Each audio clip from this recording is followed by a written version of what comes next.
Ben ritrovati dalla redazione. L'assessore con delega alla protezione civile del Friuli Venezia Giulia, Riccardo Riccardi, intervenuto in Consiglio regionale sulla mozione di sostegno ai volontari di protezione civile e ai sindaci, provvedimento approvato dall'Aula. Oltre alla misura approvata sulle coperture assicurative per i volontari, si è definita una norma che è oggi all'attenzione del Dipartimento Nazionale di Protezione Civile. Si parla dello stralcio della seconda parte del decreto legge 81/2008, quello relativo all'applicazione anche per il volontario, ha spiegato.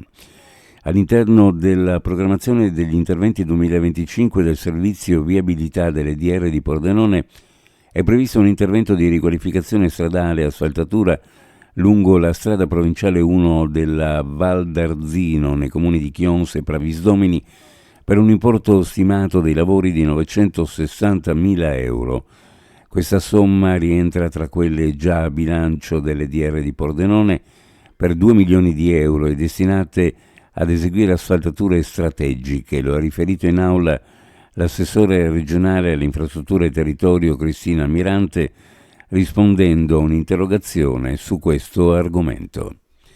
Presentato il programma di Trieste Estate 2025, presenti l'assessore alle politiche della cultura e del turismo Giorgio Rossi, insieme alla dirigente del servizio promozione turistica, musei, eventi culturali e sportivi Francesca Locci e ai direttori artistici Gabriele Centis per la parte musicale e Lino Marrazzo per la parte teatrale.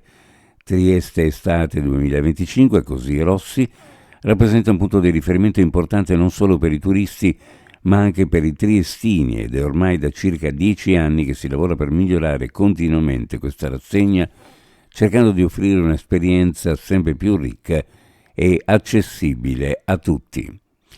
Torna dal 23 al 25 maggio, ospitata in una tenso struttura allestita in Piazza dell'Unità d'Italia, Mare Nord-Est, manifestazione che si conferma anche per il 2025 punto di riferimento per le attività legate al mare che caratterizzano Trieste, da sempre un punto d'incontro cruciale nel cuore dell'Europa, fungendo da ponte tra Occidente ed Oriente. Il programma della 14ª edizione, che ha preso sottotitolo Tutti i riflessi del mare, è stato presentato nel corso di una conferenza stampa introdotta dall'assessore comunale alle politiche dello sport Elisa Lodi, alla presenza dell'assessore regionale alla difesa dell'ambiente Fabio Scoccimarro, dei general manager Roberto Bolelli ed Edoardo Nattelli del CEO, Tiziana Tassan, e dello staff della società sportiva dilettantistica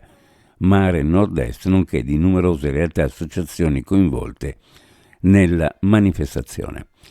Uno sguardo alle previsioni meteorologiche: oggi cielo coperto, probabili rovesce temporali che si presenteranno a più riprese nel corso della giornata. In genere le piogge saranno intense sulle Alpi e in pianura molto intense sulle prealpi e da moderate ad abbondanti sulla costa.